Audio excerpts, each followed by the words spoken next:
Assalamualaikum warahmatullahi wabarakatuh dan salam sejahtera. Dalam video ini kita akan bincangkan teknik menjawab matematik SPM 2023 kertas 2 bahagian A.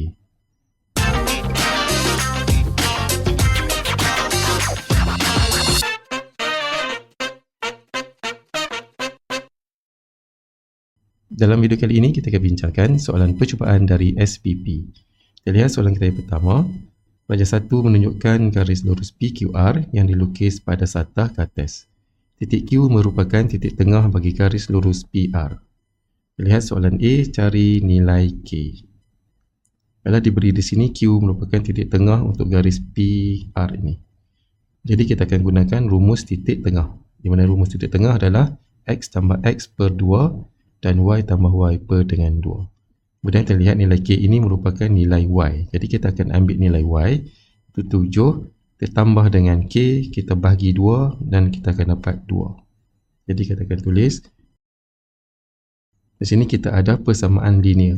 Jadi kita akan ringkaskan persamaan linear ini, kita akan dapat 7 tambah K sama dengan 4. Kita boleh terus tekan kalkulator untuk dapatkan nilai K ini.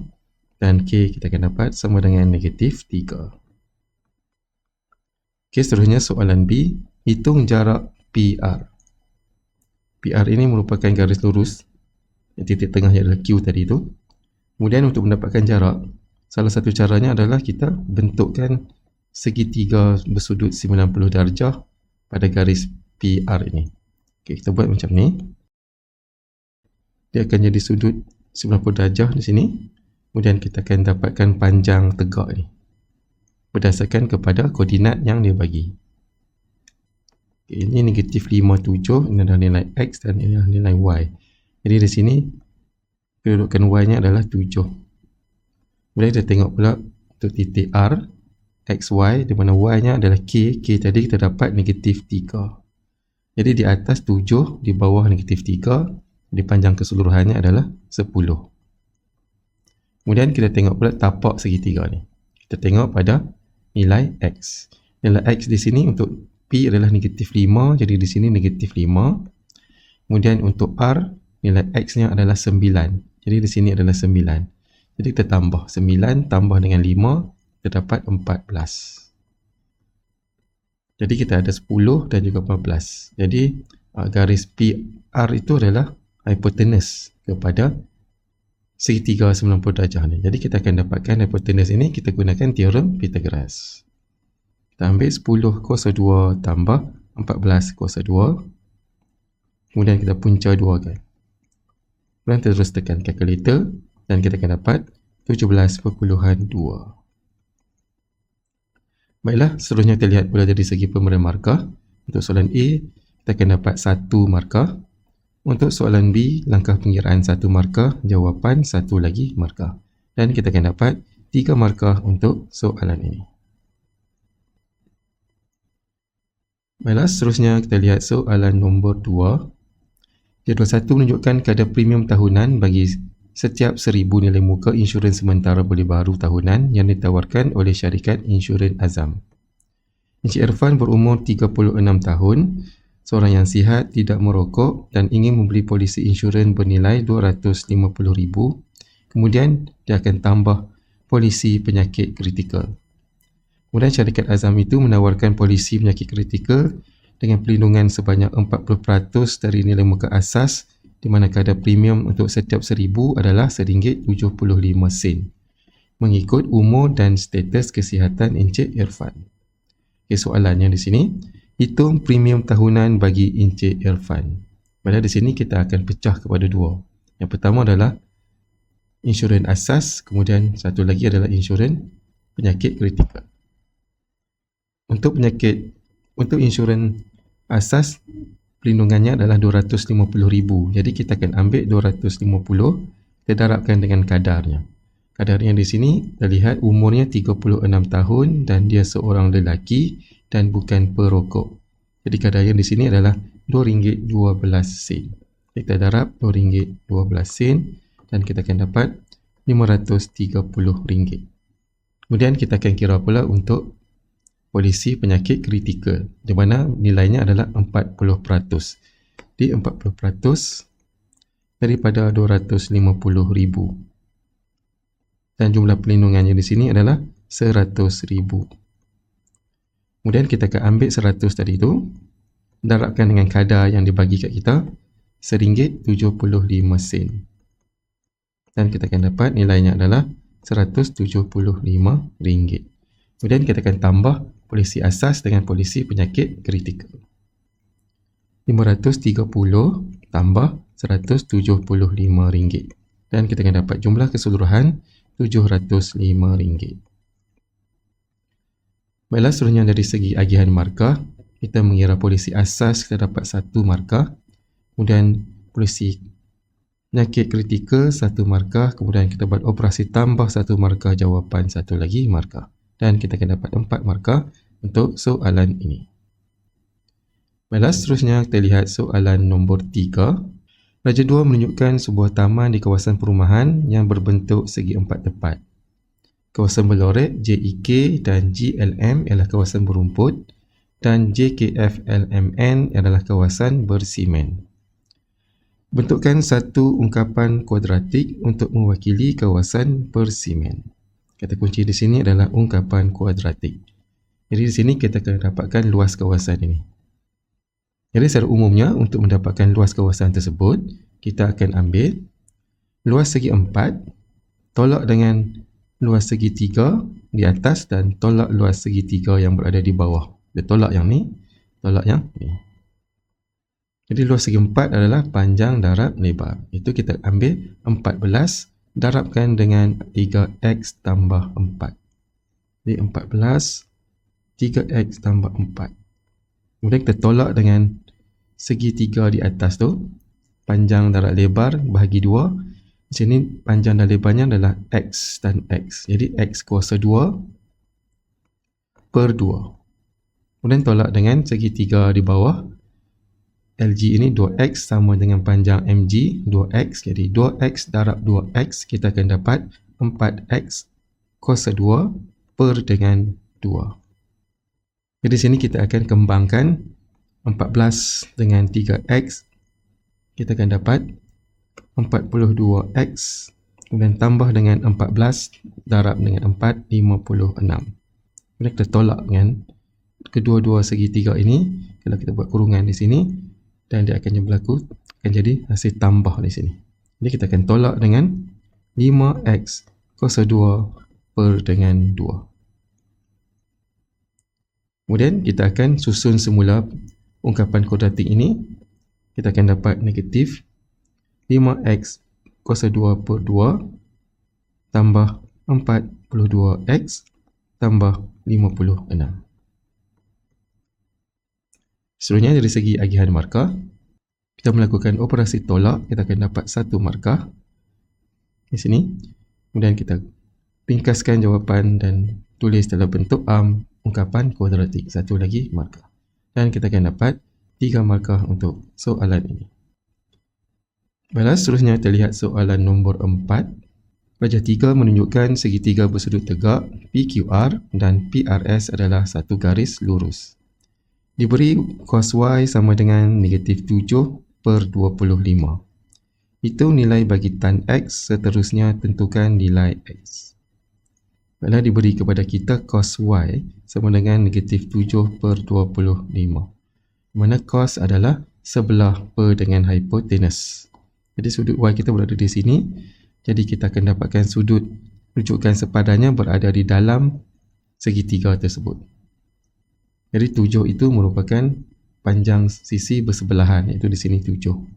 Kemudian 25 itu adalah nilai bagi hipotenus. Hipotenus adalah di sini. Kemudian kita kena dapatkan panjang PQ. Untuk dapatkan panjang PQ, kita akan gunakan teorem Pythagoras, iaitu 25 kuasa 2 tolak dengan 7 kuasa 2, kemudian kita punca 2 kan, dan kita akan dapat panjangnya di sini adalah 24. Kemudian soalan bertanyakan tentang tan X. Jadi di sini, di sudut rujukan sepadannya berada di dalam segitiga. Tan adalah tentang persebelah. Jadi untuk tan X sama dengan tentang 7 per dengan 24. Kemudian kita lihat untuk sudut X ini adalah sudut yang berada pada sukuan ke-4. Jadi bila ditanya nilai tan sudut sukuan ke-4, maka tan tersebut akan jadi nilai negatif. Kita letak negatif di sini. Jadi kita kena ingat balik bulatan unit ni. Ini sukuan pertama, sukuan kedua, sukuan ketiga dan sukuan ke-4. Mana sukuan pertama ni adalah untuk semua sin, cos, tan bernilai positif. Untuk sukuan kedua adalah kawasan sin. Kemudian untuk kawasan ketiga, kawasan tan, dan kawasan keempat ni adalah kawasan cos. Kemudian seterusnya kita akan dapatkan pula sudut X ini. Untuk mendapatkan sudut X, kita akan tekan kalkulator.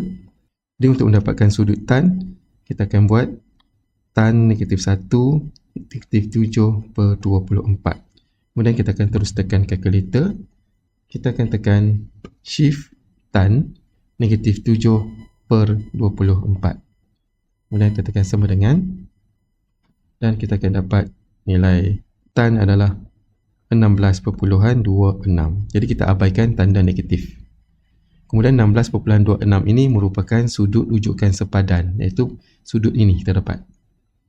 Jadi untuk dapatkan sudut luar ni, X ni, kita ambil 360 tolak dengan 16.26 dan kita akan dapat jawapan kita adalah 343.74 darjah.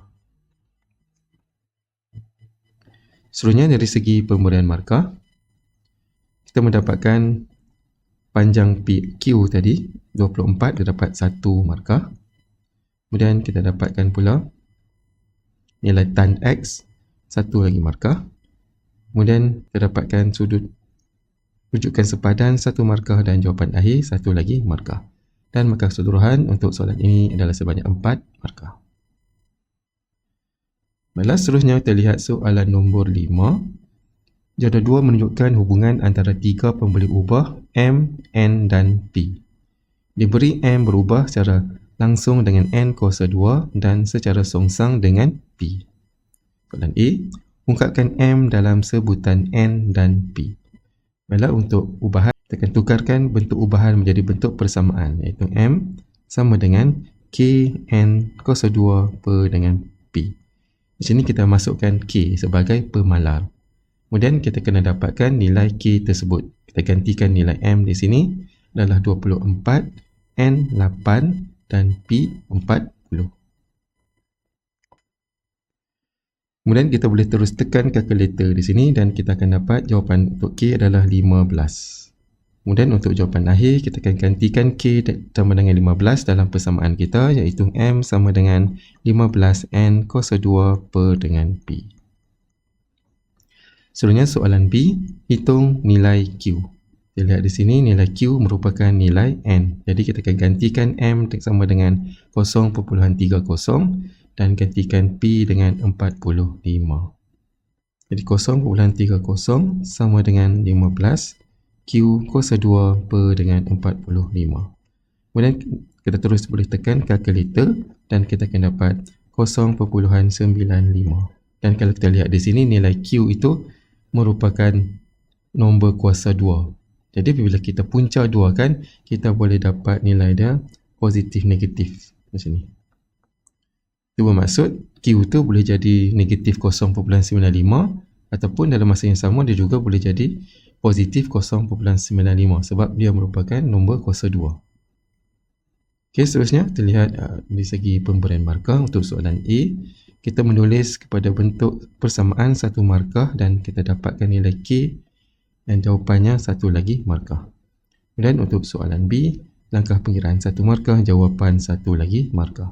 Dan kita akan dapat 4 markah untuk soalan ini. Baiklah, seterusnya kita lihat soalan nombor 6. Raja 4 menunjukkan sebuah segi 4 selari OPQR. Cari A, persamaan garis lurus RQ. Sini RQ. Jadi persamaan garis lurus secara amnya adalah Y sama dengan MX tambah dengan C. Jadi kita kena dapatkan nilai M dan dapatkan nilai C. C itu adalah pintasan paksi Y. Dan pintasan paksi Y kita dah ada di sini, iaitu C sama dengan 4. Jadi kita kena dapatkan nilai M. Untuk mendapatkan nilai M, kita kena ada 2 titik. Di sini kita cuma ada satu titik saja, iaitu titik R, tapi Q kita tak tahu dia punya koordinat. Jadi di sini disebabkan segi empat ini merupakan segi empat selari, jadi kita boleh dapatkan juga koordinatnya. Okey, caranya kita tengok titik P 4, 3. Jadi maksud di sini adalah 4x-nya. Kemudian panjang OR adalah 4. Jadi panjang PQ juga adalah 4. Okay, jadi kat sini 3 tambah 4 jadi 7. Jadi koordinat titik P adalah 4, 7. Itu cara dia. Ataupun kalau kita tak mau cari titik Q, kita boleh mendapatkan kecurunan dengan menggunakan garis OP ni. Sebab OP dengan RQ dia adalah selari. Bila selari, nilai M-nya adalah sama. Jadi kita ada dua pilihan lah, sama ada nak menggunakan garis RQ ataupun garis OP. Yang mana kita dah dapat dah koordinat Q tu iaitu 4, 7. Jadi di sini kita akan dapatkan nilai M. Kita akan gunakan rumus Y2 tolak Y1 per X2 tolak dengan X1. Jadi di sini cikgu akan gunakan garis OP. Jadi koordinat untuk O adalah 0, 0.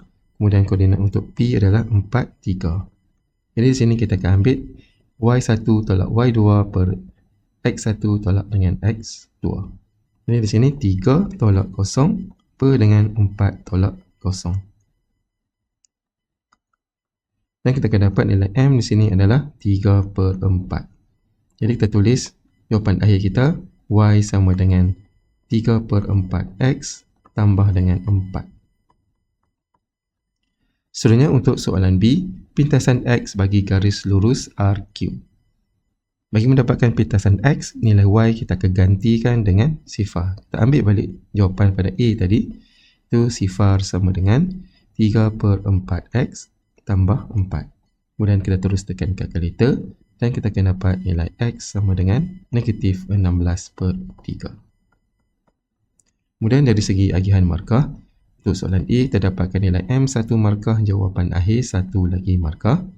Dan untuk soalan B, langkah pengiraan 1 markah, jawapan 1 lagi markah. Dan kita akan dapat 4 markah untuk soalan ini. Balas seterusnya kita lihat soalan nombor 7. Terdapat 6 kad bernombor 3, 4, 5, 6, 8 dan 9 dimasukkan dalam sebuah kotak. Sekeping kad dipilih secara rawak daripada kotak itu, diberi M adalah peristiwa mendapatkan nombor gandaan 3 dan E peristiwa memilih nombor genap. Soalan A, pada ruang jawapan lukis gambar rajah Venn untuk mewakilkan hubungan antara set M dan set E. Kemudian, tentukan sama ada peristiwa M dan E adalah peristiwa saling eksklusif atau peristiwa tidak saling eksklusif. Jadi kita lihat untuk set M adalah peristiwa memilih nombor gandaan 3. Ini M, gandaan 3 di dalam nombor ini adalah 3, 6 dan juga 9. Kemudian untuk set E, memilih nombor genap, kita ada 4, 6 dan 8. Kemudian kita nak lukis gambar rajah Venn, kita tengok set M dan E, dia ada nombor yang sama sini, M. Ini bermaksud set M dan set E ini adalah bersilang. Jadi kita lukis set M, kemudian satu lagi set E. M dan E dia akan berlaku persilangan. Jadi di sini kita tak perlu masukkan unsur dia. Cukup setakat itu. Kemudian, adakah ini peristiwa saling eksklusif atau tidak? Disebabkan dia berlaku persilangan, jadi jawapannya tidak saling eksklusif. Seterusnya soalan B, hitung kebarangkalian memilih peristiwa M atau peristiwa E. Jadi M atau E.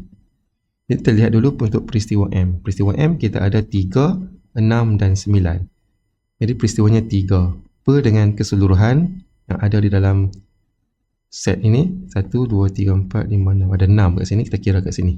Ada 6. Jadi 3 per 6. Jadi atau kita akan tambah E. E ada 1, 2, 3. Ada 3 juga, 3 per 6. Jadi 3 per 6 tambah 3 per 6. Kemudian kita akan tolak dengan 1 per 6. Sebab apa kita tolak 1 per 6? Sebab kita ada nombor 6 di sini. Dia sama. Sama maksud kalau kita ambil 3 per 6 dan 3 per 6 tadi tu, kita dah kira 6, nombor 6 tu 2 kali. Pertama kita kira dalam set M dan kali kedua kita kira dalam set E. Jadi kita kena tolak balik. Dan kita akan dapat jawapannya di sini 5/6. Kemudian dari segi agihan markah, kita lengkapkan gambaran Javan satu markah, kemudian kita nyatakan tidak saling eksklusif satu markah. Kemudian untuk soalan B, kita akan dapat 2 markah. Dan keseluruhan untuk soalan ini adalah sebanyak 4 markah. Baiklah, seterusnya kita lihat soalan nombor 8. A. Tulis premis 2 untuk melengkapkan hujah berikut. Jika X boleh dibahagi tepat dengan 4, maka X boleh dibahagi tepat dengan 2. Kemudian kesimpulan, 16 tidak boleh dibahagi tepat dengan 4. Lihat premis pertama, dia menggunakan ayat implikasi jika P maka Q, iaitu jika P maka Q. Kemudian untuk kesimpulan, 16 tidak boleh dibagi tepat dengan 4. Dia menyatakan ini adalah perkara P. Tapi ada perkataan tidak bermaksud dia telah menafikan P. Jadi untuk premis 2, kita akan nyatakan penafian Q. Dan hujah ini merupakan hujah bentuk 3. Jadi untuk premis 2, kita akan nafikan Q, maka untuk X tersebut kita akan gantikan dengan 16. Sebab dalam kesimpulan dia tak nyatakan X, tapi dia nyatakan 16. Jadi untuk premis 2, 16 tidak boleh dibagi tepat dengan 2. Kalau seterusnya soalan B, adakah hujah di 8A sah dan munasabah? Sekiranya tidak, berikan justifikasi anda. Baiklah, untuk menentukan sama ada hujah itu sah ataupun tidak sah, dia mesti memenuhi bentuk 1, bentuk 2 ataupun bentuk 3. Jadi premis ini jadi hujah ini dia memenuhi hujah bentuk 3. Maka hujah ini adalah hujah yang sah. Kemudian kita nak tentukan sama ada dia munasabah ataupun tidak adalah berdasarkan kepada nilai kebenaran. Kita lihat kesimpulan, dia cakap 16 tidak boleh dibahagi tepat dengan 4. Dan kesimpulan ini merupakan palsu. Kemudian kita lihat premis 2, 16 tidak boleh dibagi tepat dengan 2 pun adalah palsu. Jadi di sini premis 2 palsu, kesimpulan palsu, maka hujah ini tidak munasabah. Dan justifikasinya kita dah nyatakan tadi, kita ada 2 justifikasi. Jadi kita sebut satu saja. Kita akan sebut kerana kesimpulannya palsu. Ataupun kita boleh tulis premis 2 palsu. Baiklah, seterusnya dari segi agihan markah. Untuk soalan A ternyatakan premis 2 1 markah. Untuk soalan B ternyatakan hujah ini sah 1 markah, tidak munasabah 1 markah beserta dengan justifikasi 1 lagi markah. Dan kita akan dapat 4 markah untuk soalan ini. Baiklah, seterusnya kita lihat soalan nombor 9. Pelajar 5 menunjukkan 2 sektor bulatan OPQR dan PQSO masing-masing berpusat di O dan P. QRO ialah sukuan bulatan. Menggunakan pi sama dengan 22/7, hitung A, panjang lengkuk dalam cm sektor PQR. PQR sini, kita kena dapatkan sudut. Jadi QOR adalah sudut 90 darjah sebab dia suku bulatan. Kemudian kita lihat segitiga PQO. Kalau kita lihat PQO ini adalah merupakan segitiga sisi sama. Kerana semua sisi tersebut merupakan jejari dan jejari ini adalah 7. Maka sudut yang di sini adalah 60 darjah. Jadi sudut keseluruhan 90 tambah dengan 60. Jadi kita akan ambil sudut keseluruhannya adalah 150 darjah per dengan 360. Nak dapatkan panjang lengkuk, kita guna rumus 2 pi j. Itu 2 darab pi dan darab j 7. Dan kita akan dapat jawapannya adalah 55/3. Ataupun kita boleh tulis dalam bentuk perpuluhan 18.33 ataupun dalam bentuk nombor bercampur 18/1/3. Seterusnya soalan B, luas dalam sentimeter persegi kawasan berlorek. Kita lihat kawasan berlorek ini. Cara untuk mendapatkan kawasan berlorek, kita akan ambil luas keseluruhan sektor yang besar tu, PQR tu. Kemudian kita tolak dengan sektor yang kecil, sektor QSO ni, kita tolak. Kita dapat luas kawasan berlorek. Jadi sudut keseluruhan untuk keseluruhan sektor tu adalah 150 juga. Kemudian kita guna rumus luas iaitu pi j kuasa 2. Pi j kuasa 2. Kemudian tolak dengan sektor yang kecil tu, sudutnya adalah 60/360. Darab pi dan j juga adalah 7 kuasa 2. Dan kita akan dapat jawapan adalah 77.2. Kita juga boleh tulis dalam bentuk pecahan ataupun nombor bercampur. Baiklah, seterusnya dari segi agihan markah. Untuk soalan A, langkah pengiraan 1 markah, jawapan 1 markah. Soalan B, kita menggunakan rumus luas bulatan, luas sektor 1 markah, kemudian kita buat operasi tolak di sini 1 markah dan jawapan akhir 1 lagi markah. Dan kita akan dapat 5 markah untuk soalan ini. Baiklah, seterusnya kita lihat soalan nombor 10, soalan terakhir dalam bahagian A. Pada November 2022, sebuah syarikat feri merekodkan jumlah kereta dan lori yang menggunakan perkhidmatan feri adalah 5,550 buah. Bulan berikutnya, jumlah kereta meningkat 2 kali ganda, manakala jumlah lori 1/3 daripada bulan sebelumnya. Pada bulan tersebut, bilangan kereta melebihi bilangan lori sebanyak 8,650 buah. Gunakan kaedah metrik, hitung bilangan kereta dan lori bagi November 2022. Jadi kita kena keluarkan persamaan linear kita. Kita kena ada 2 persamaan linear. Yang pertama kita lihat di sini jumlah kereta X dan lori Y ni 5,550. Jadi kita akan tulis X tambah Y sama dengan 5,550. Kemudian untuk persamaan yang kedua, jumlah kereta meningkat 2 kali ganda. Jadi akan dapat 2X. Kemudian bilangan lori adalah 1/3 bulan sebelumnya, iaitu Y kita bahagi dengan 3. Kemudian, cakap lagi, pada bulan tersebut bilangan kereta lebih daripada bilangan lori sebanyak 8,650. Jadi, operasi yang terlibat di sini adalah operasi tolak. Jadi, kita ambil 2X tolak Y/3 sama dengan 8,650. Kemudian, kita akan tukar kepada bentuk matriks. 1, 1, 2, -1/3 darab dengan XY sama dengan 5,550, 8,650.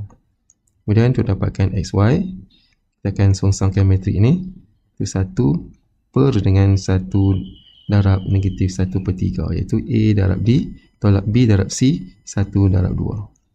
Kemudian A dengan D bertukar tempat, -1/3 duduk di atas, 1 duduk di bawah. Kemudian B tukar tanda jadi -1, C juga tukar tanda jadi -2.